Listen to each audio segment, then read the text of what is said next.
I'm quite reluctant to ask you this question. Combination of astonishment and shock that, how did this happen? And then when I grew up in high school, so for me it was a gradual transition.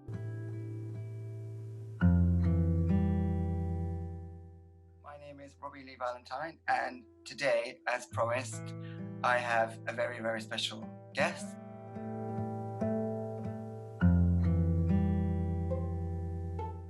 These beautiful images show my next guest, Swami Purnachaitanya, conducting a traditional Rudra Puja.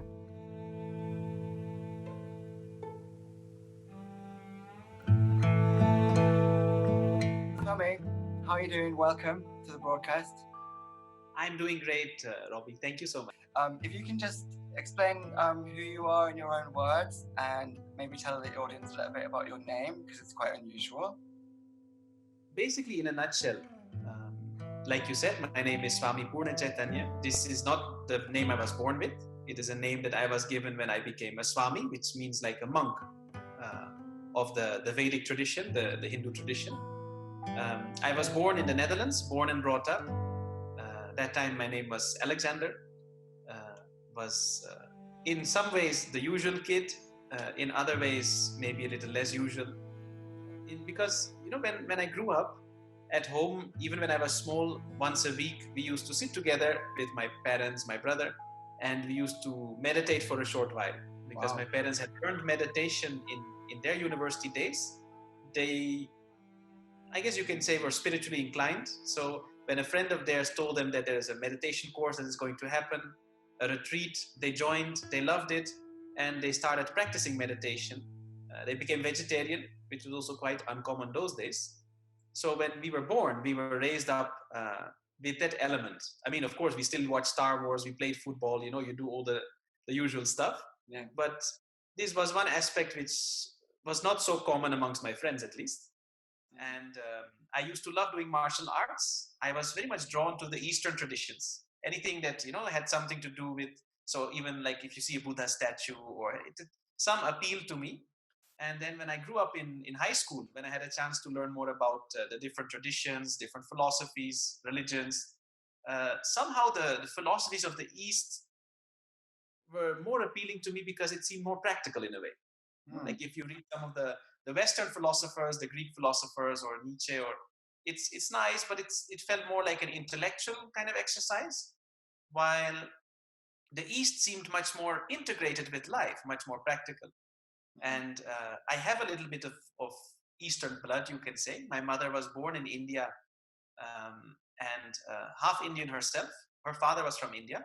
So when she was very small, she came back to the Netherlands with her mother, and she grew up there. So she did not speak any Indian language. She did not have an Indian accent like me, which I picked up later when I went to India. But the DNA is there. So 25% I have Indian blood in me, of course. Yeah. But it was only after my high school that before I started university that I took a gap year. I really wanted to figure out what I wanted to do with my life. I didn't want to study something just for the sake of.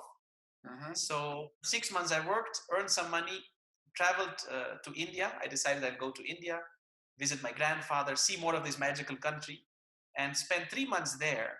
And that was a very defining moment also for me, I guess. I'm sure. Because it gave me some exposure also to some of these ancient traditions which are still very much alive there. If you see some of the ceremonies, the old mantras they chant, the rituals, it's something of what we relate to as a time long gone, but it's still alive there. I'd like to talk about the traditions in more details later on in the interview, but can I just ask which part of the Netherlands are we talking about that you grew up in? So I was living in a city called Haarlem and Heemstede. Both are very close to Amsterdam. Yeah. So, and then I studied in a place called Leiden, which is again close to Amsterdam. Yeah. Leiden University. It's also the city where I was born, happened to be born. Both my parents studied there. So made a full circle. It's amazing.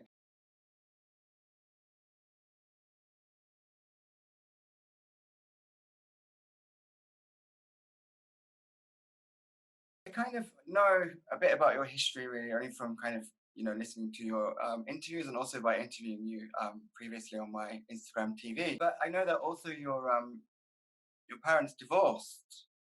I'm not sure exactly what age they divorced at or how that kind of came about. But did you ever feel there was a kind of a rift? Because it sounds like a really nice childhood, meditation and yoga. But I'm sure, like everybody's childhood, there are good and bad times. But did you notice a rift between your parents? If you look at it, like for example, when I was very young, my mother, she was diagnosed with cancer. She survived it, in the doctor's words, quite miraculously, because at some point she refused to take the chemotherapy because it was so destructive. She didn't want to go through that. She said, I will do it myself. And she did. So she was a very spiritual woman. She was a proper yogi, if I look back. Very strong faith also, not in the traditional way where she would go to church or something. But that connection with God, you can say, was very strong. So it was her willpower and I guess also the grace that pulled her through, and she recovered against all odds. So they still don't know what cured her or how she came out of that, because at some point they said she's going to die. But that, even though we were still very young, on a conscious, subconscious level, of course, that there's a lot of difficulties, and then what happened is my father was not around so much later on. He was also very service oriented. So, but a little bit, I guess, the type that go and serve everywhere, but forget about the home, kind of, So what age are you talking about? Sorry. So this I was maybe 7, 8, 9, like that time. So at some point he went also to India and Tibet, India and Nepal, to write a book with some good friends of his. They actually wrote a book about, I think, the time that Jesus spent in India. There are stories about that maybe he spent time there. So they went to some of those historical places. They spoke to the people. He wrote a book about that. Wow. But it did mean he wasn't around for like almost a year, like 9 months or something. He was gone. And my mom had to work, manage everything, 2 kids, and I think all of these things, of course, as a child, you don't put your head into it much, but it would have strained the relationship, of course. And then when I was about, I think, 11 or, around that time, 11 years old. So that is when, at some point, they told me and my brother, I have a younger brother, that, we are going to separate. And of course, we felt sad. I guess for some time, of course, sometimes they were not happy. So there was some small fights and things at home, and I think violent, but of course, it's not harmony, Yeah. So, but then I also remember that even though that was a bit of a shock, of course, also because then he was with another woman, they had a relationship, and quite soon after that also he got married to her. So it's like he started a new family kind of thing. But for me, what I remember most is that, it is interesting, is that after some time, it may have been a year or so, or half a year, I don't remember exactly, but I noticed that my mother was so much more happy and so much more, joyful. And so for me, that was a very clear thing that, okay, this was a good thing, It's good that for both of them, my dad also was more happy. So, and I guess I'm blessed that the rest of it didn't touch me so much. I think it was more difficult for my brother, looking back. How much younger was your brother? Because you were 11, so how old was he? He's 1.5 years younger. Okay. So not too much of a difference. Yeah. So academically, though, I mean, that period of your life is kind of the start of high school, right? Exactly. Yeah. And how are you academically? Good. Yeah. I mean, I wasn't the nerd type, that would spend a lot of time studying, but I've been blessed with I guess good brains. So I used to do as much as is required to get good grades. It doesn't have to be the top, but I was not used to barely passing. So if somehow somewhere I barely pass, it's a bit of a disappointment because I know I can do better. Yeah. But homework was not the first priority. So I was responsible in the sense my parents never used to, anyway, they didn't really want to get into that, I think, but they never had to be behind me to do my homework. Yeah. And make sure I do sufficiently. But the moment that's done, then watch a movie, go out and play, have fun. Yeah. And And I guess my parents were a little bit unusual in the sense, I remember one of the first times, it was the first time I think that I failed a test that was in high school. I think it was in my first year. And it was, I believe, history was the subject. And I still don't know how it's possible. But for some reason, like you needed at least 55, 60% to pass. And I scored like 40, 45%. Wow. Which never happened to me. So it was like a combination of astonishment and shock that, how did this happen? And of course, it's not the end of the world, but you feel bad, So I went home and they asked, how was your day? And I told them, this happened. And then what happened is that my dad, he was very happy. He said, let's celebrate. And he got cake. He got a big cake. And he said, yes, let's celebrate this. It's very good. You should have this experience also. But, every time you have good grades. And then he said, because anyway, sometimes he was a little worried that I spent too much time studying. Yeah. Not because I spent so much time, but because I would have great grades. And he was like, there's so much more to life than studying. You should go out, play football, hang out with your friends, do something, have some hobbies. So it's not the usual story. Usually parents are behind the kids. Yeah.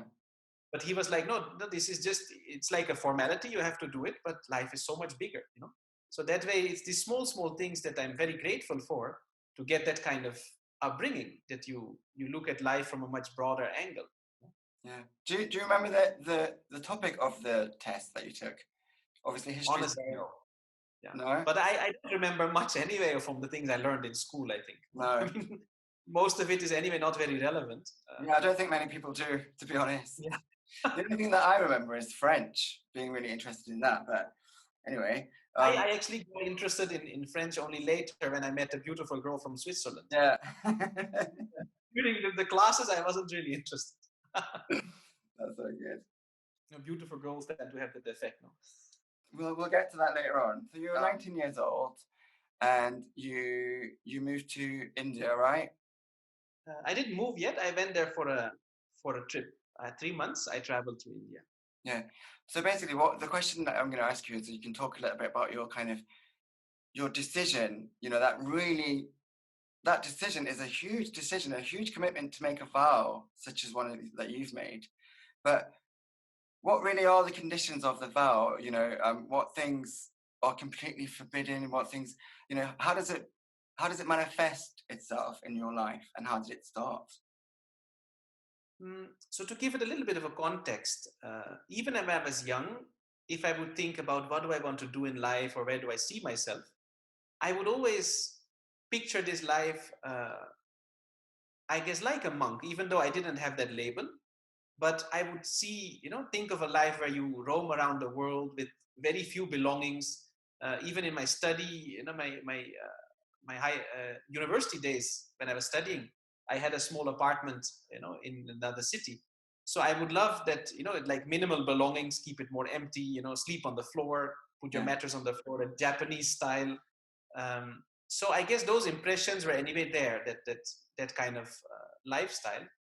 And if people would ask me, what do you want to be when you grow up, when I was small, I didn't picture myself as like a soccer player or a musician or a bank director or something.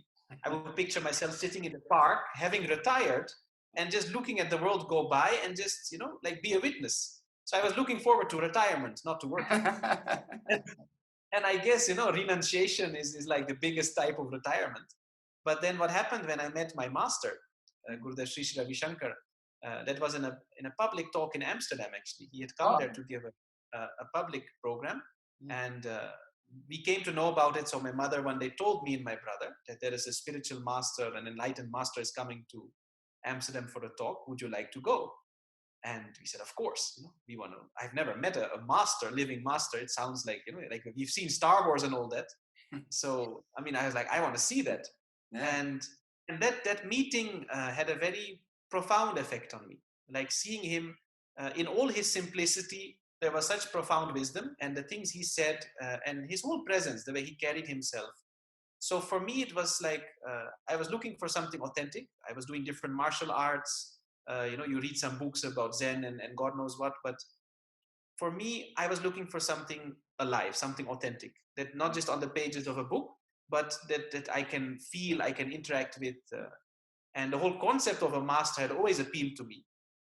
That instead of going through all those years in school, to have someone who has mastered something and who can guide you, that really appealed to me. And so then after meeting him, I was inspired to learn more. So I did some of the programs that the organization, the Art of Living Foundation, which he has founded, offers.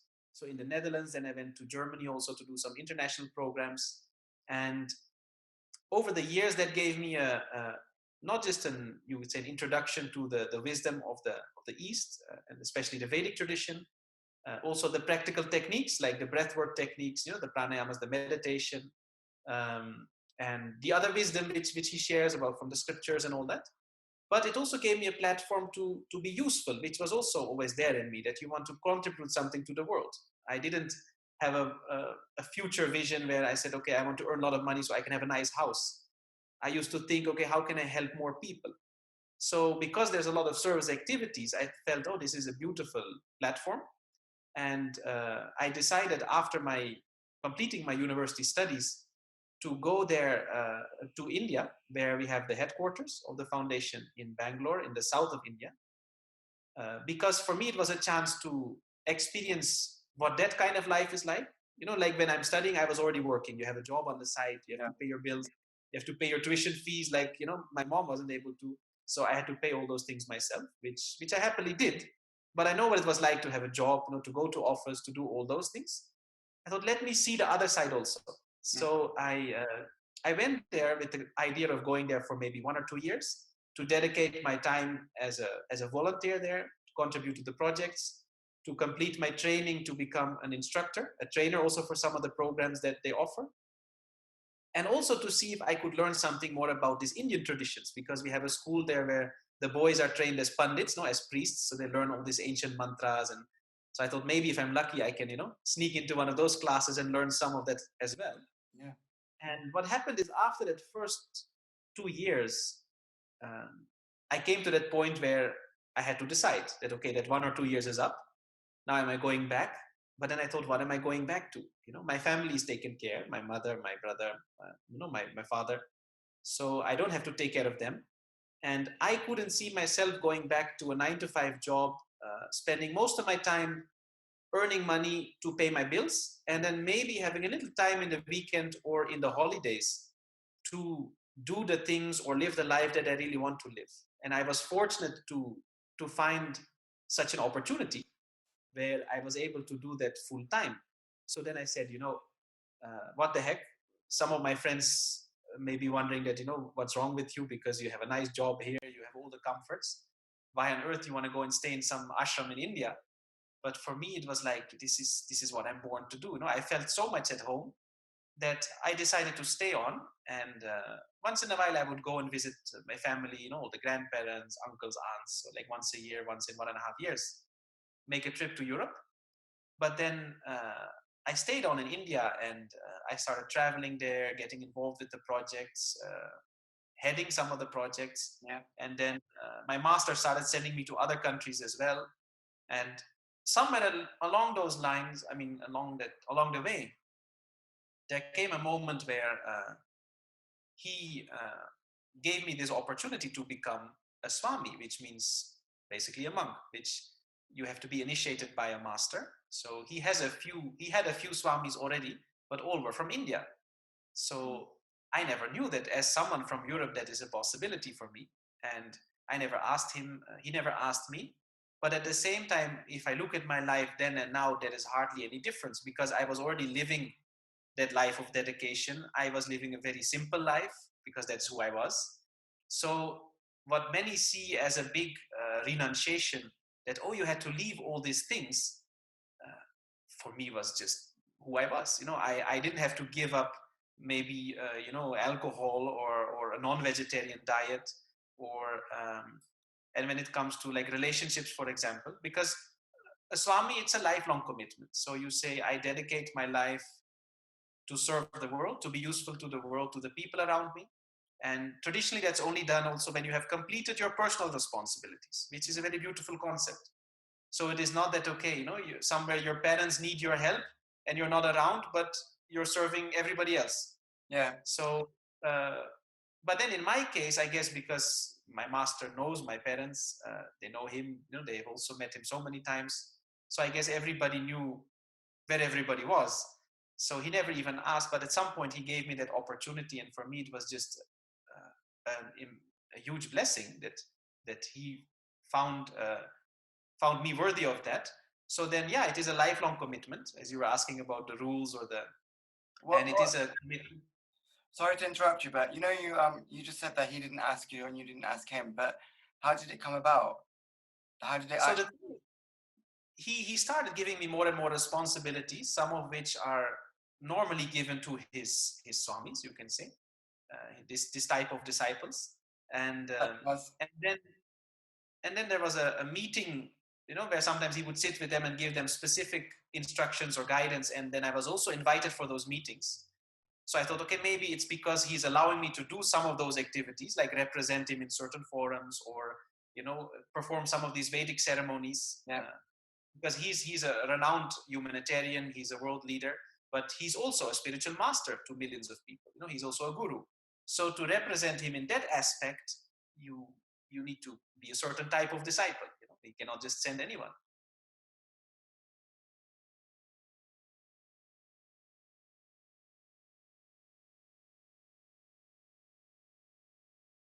So for me, that was a big honor already. But then the day when he told me that, okay, you can come at this time, and then give you a new name and all that.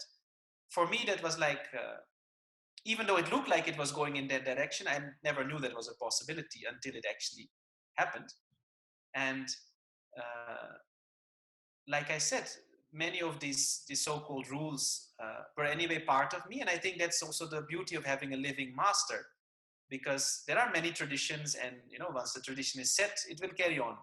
But when you have someone like that who you can say can see through you also, can see your past, maybe your future also, and who really knows where you stand, and who comes from a level of understanding where he knows what is required, so then you don't have to worry too much because he knows when you're ready. Yeah. Like sometimes I see this in other traditions where people may take a vow of celibacy or something because it's supposed to be like that. It's part of the package. But then for some people, this becomes a burden, because if really inside, if you don't have that kind of maybe contentment, or whether you want to call it love for God or just fulfillment, or you don't have certain level of needs or requirements, if that is missing, then it becomes very difficult. That's what you see, where people may get frustrated or worse. So for me, it was anyway for quite a few years that I had come to a point where. So you're all celibate? Yeah, I am, of course. You don't make a vow because you're already living that life anyway, as you said. Yeah, so for me, it was a gradual transition. Like in high school, of course, I had a few girlfriends, all that. But then I realized along the way, also with my meditation practice and all these things, that more and more my life was heading towards, you can say, that direction of wanting to serve, wanting to be useful. So I didn't have anything against, you can say, a relationship or marriage or anything. But for me, it felt very clear, also maybe because of my childhood experience with my father, who maybe wasn't around most of the time, for a certain time of my life, that I felt that if you take the responsibility of a relationship, then you have to do justice to that. You cannot be gone all the time serving the world and then not be there for the people back home. And because I didn't feel that need, which for many, of course, also is a reason to get into a relationship where you would like to have a companion, someone to share your life with, which is nothing wrong. But for me, that was not there. I was feeling very contented, very happy with myself. Yeah. So then for me, that was a conscious choice where I said, okay, if I want to live a life which is totally dedicated to service, then it makes more sense not to be in a relationship. And of course, when this came up, where I said, okay, would you like to dedicate your life like this? So for me, that was just a very big honor. I didn't feel like leaving anything. Yeah, I mean, it's for me. I obviously, I think I'm similar in the way that I don't seek relationships, or I don't need that kind of commitment, and I've obviously had a lot of relationships, but I just like to be on my own. I think it's better, and I also, you know, I get sidetracked or distracted, and I literally live like a hermit. Honestly, I don't see anybody, and this is how I love my life. It's great, perfect. I mean, I meet a lot of people, but not like that. Yeah. Yeah, no, exactly. Same for me. You people say, like my like sister keeps saying to me, you know, you need to get in a relationship, Rob. And I'm just like, I absolutely don't. I don't crave that whatsoever. It's odd because I have other things that I want to do, other things that I like to fill my life with. You know? Yeah, and I think that is kind of a, I mean, how to put it? Like, there's nothing wrong with that, no? Because it's like, actually, if you see, like, even if you get into a relationship, when you come from a space like this, where it is not from a space of lack, but rather from a space of fullness, then you will actually be really able to even be there for that person. No? That is when you can love unconditionally. Because if there's a condition, if you come from a space of need, it's never really, like, it's not fully, how to put it? Yeah, I think I agree. I completely agree. Anyway, so basically, by the way, it's 3 o'clock. So is that an auspicious time? No. No, it's not the witching hour. I'm just because I was quite I'm quite reluctant to ask you this question. Actually, I'm not going to ask the one about the shame killing. I don't think it's the right conversation. Sure, please feel free.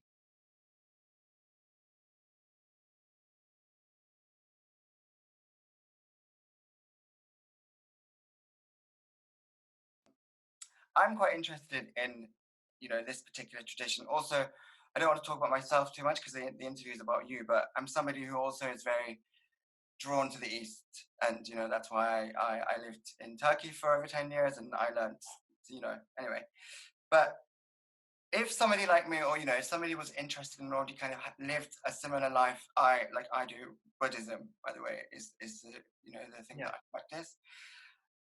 Would it be easy for somebody to switch to something like Vedic? And also, because I know it's very similar, but what are the main differences really between Hinduism, Buddhism, and Vedism, can I say? Vedic tradition? Yeah. You know, personally, for me, like I like to use that term because it, for me, it is more appropriate